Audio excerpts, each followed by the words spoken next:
চাঁদের পালকি চড়ে আসলো সবার ঘরে, আসলো খুশির ঈদ, বলো ঈদ মুবারক, ঈদ মুবারক, ঈদ মুবারক, ঈদ পড়েন, বলো ঈদ মুবারক, ঈদ মুবারক, ঈদ মুবারক, ঈদ। সুবহানাল্লাহ পড়েন।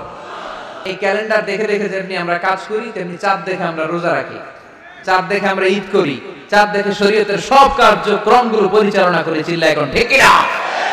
এজন্য বিশ্বনবী বললেন সুমু লিরুয়াতিহি ওয়া আফতিরু লিরুয়াতিহি, চাঁদ দেখে তোমরা রোজা রাখো, আবার চাঁদ দেখে রোজা ভাঙো। চাঁদের পালকিতে চড়িয়ে ঈদকে আমাদের জন্য নাজিল করে কে?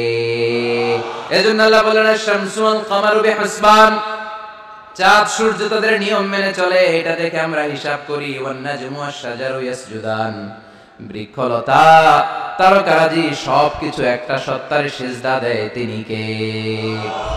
কিন্তু আমরা দেখি না।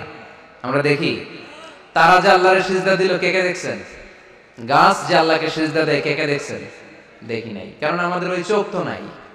ওই চোখ থাকলে ঠিকই দেখা যেত, ঠিক কি না? অস্ট্রেলিয়া একটা শহর আছে নাম সিডনি, কি নাম?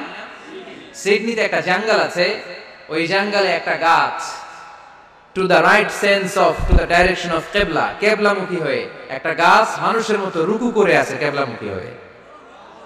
পত্রপত্রিকায় ক্যালেন্ডারের মধ্যে ছবিটা আছে না নাই? তার মানে গাছপালা আল্লাহকে সিজদা করে কি করে না? পাখিগুলো আল্লাহর জিকির করে কি করে না? নদীগুলো আল্লাহর তাসবিহ পড়ে কি পড়ে না? ওয়া ইম মিন শাইইন ইল্লা ইউসাব্বিহু বিহামদিহি ওয়ালাকিন লা তাফকাহুনা তাসবিহাহুম, আল্লাহ বললেন গোটা দুনিয়ায় যা তোমরা দেখতে পাও সবকিছু জিকির করে একজনের, তিনি কে? ওয়ালাকিন লা তাফকাহুনা তাসবিহাহুম, কিন্তু এই তাসবিহর ভাষা তোমরা বুঝো না। প্রত্যেকটা প্রাণীর জিকিরের আলাদা ভাষা আছে না নাই?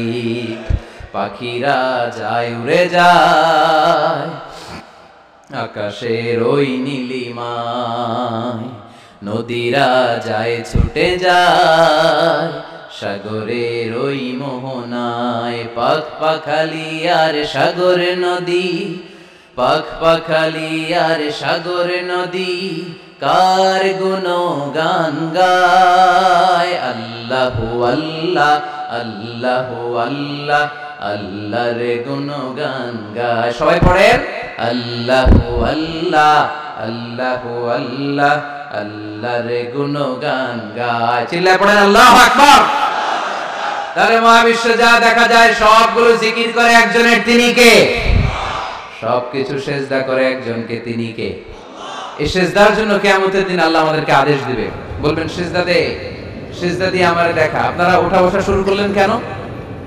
আসরের সালাত আমরা পড়বো না, 4টায় আজান হবে, তো এখনো তো আমার ঘড়িতে 10 মিনিট বাকি, উঠলেন কেন? হ্যাঁ, বিশৃঙ্খলায় খুব শ্রেষ্ঠ আপনারা। বসেন বসেন, 4:45 না? আজকের এই প্রোগ্রামের জন্য 4টায় দেয়া হবে, আমাকে বলা হবে। জি ইনশাআল্লাহ, আর 10 মিনিট বসেন। তো এজন্য কিয়ামতের দিন আল্লাহ তাআলা আমাদেরকে আদেশ করবেন সিজদা দাও। ইয়াউমা ইউকশাফু আন সাকি ওয়া ইউদআউনা ইলা সুজুদি ফালা ইস্তাতিউন, বলবে সিজদা দাও। আমরা যারা সিজদা দিয়েছি আমরা আল্লাহু আকবার বলে সিজদা দিয়ে আল্লাহর দেখায় দেব, কোন সুবহানাল্লাহ।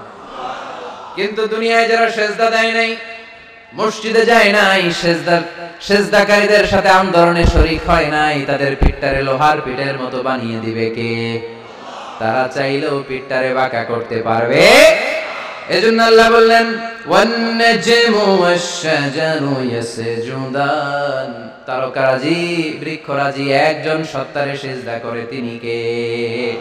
এরপর আল্লাহ নিয়ামতের বর্ণনা দিলেন, তোমাদেরকে আমি ফল ফলাদি দিয়েছি, তোমাদেরকে আমি মিঠা নদীর পানি দিয়েছি, লোনা পানি দিয়েছি। মারাজাল বাহরাইন ইয়ালতাকিয়ান বাইনাহুমা বারযাখুল লা ইয়াবগিয়ান, একদিকে লোনা পানি একদিকে মিঠা পানি বয়ে যায়, লা ইয়াবগিয়ান, মিশে না, মাঝখানে অদৃশ্য দেয়ালটা তৈরি করলো কে? এই দৃশ্য আপনারা দেখছেন? দেখেন নাই? কেউ দেখেন নাই? কোথায় দেখছেন? ভিডিওতে। বাংলাদেশের অনেক জায়গায় আছে লোনা পানি আর মিঠা পানি মিশানো, একটা কালো ঘোলা আর একটা একেবারে ক্রিস্টাল ক্লিয়ার। আমি মিশরে দেখেছি নীল নদের পানি আর লোহিত সাগরের পানি মিশানা। একটার পানি ঠান্ডা আর একটা গরম, একটা ডেনসিটি হাই আর একটা ডেনসিটি লো, একটা লবণ বেশি আর একটা লবণ নাই, তাই একটার সাথে আরেকটা মিশে না। এদিক দিয়ে পানির মতো জিনিস বয়ে যায়, একটা কালো ঘোলা আর একটা সাদা, মাঝখানে অদৃশ্য দেয়াল দিয়ে রেখেছে কে?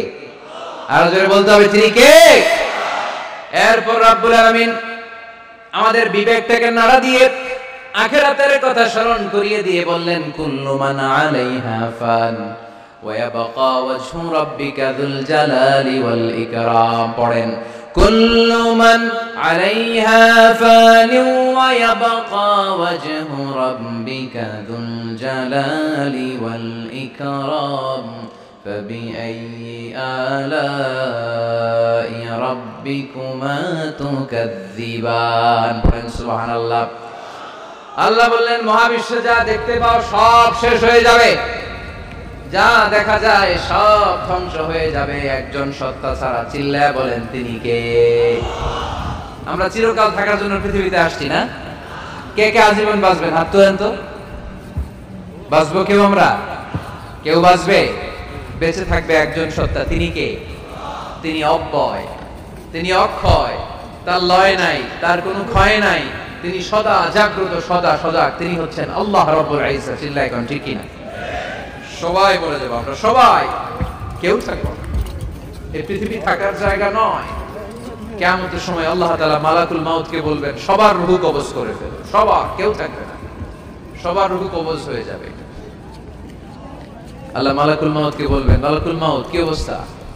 বলবে সব শেষ। মাইয়াবকা, কে বাকি? মালাকুল মাউত বলবে জিনেরা বাকি, যাদেরকে দেখা যায় না। আল্লাহ বলবেন জিনদেরকেও শেষ করে ফেলো, রূহ কবজ করো। মালাকুল মাউত আজরাইল জিনদের রূহ কবজ করবে।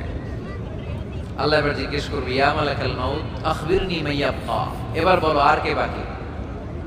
মালাকুল মাউত বলবে, আল্লাহ মানুষগুলো সব শেষ, জিনগুলাও শেষ, এবার বাকি ইবলিস শয়তান, ইবলিসরেও শেষ করো, ইবলিসও শেষ। আল্লাহ আবার জিজ্ঞেস করবেন, ইয়া মালাকাল মাউতি মাইয়াবকা, আর কে বেঁচে আছে বলো? মালাকুল মাউত বলবে, আল্লাহ আপনার কথা অনুযায়ী পৃথিবীর সব মানুষের রূহ কবজ করলাম, সব জিনদের রূহ কবজ করলাম, ইবলিসের রূহ কবজ করলাম, এখন আছে শুধু ফেরেশতারা। আছে কারা? যাও ফেরেশতাদের রূহ কবজ করো, ফেরেশতাদের রূহ কবজ হয়ে যাবে। এবার আল্লাহ জিজ্ঞেস করবেন, ইয়া মালাকাল মাউত আখবিরনি মাইয়াবকা। মালাকুল মাউত বলবে, আল্লাহ আপনার কথা মতো ধরে ধরে সব শেষ, ফেরেশতাও শেষ, চারজন ছাড়া। কয়জন ছাড়া? জোরে বলেন, কয়জন ছাড়া? ইসরাফিল, জিব্রাইল, মিকাইল, আজরাইল। আল্লাহ এই চারজন আমরা বাকি। আল্লাহ বলবে, যাও ইযহাব ইনতালিক ইলা জিবরিল ওয়াকবাদ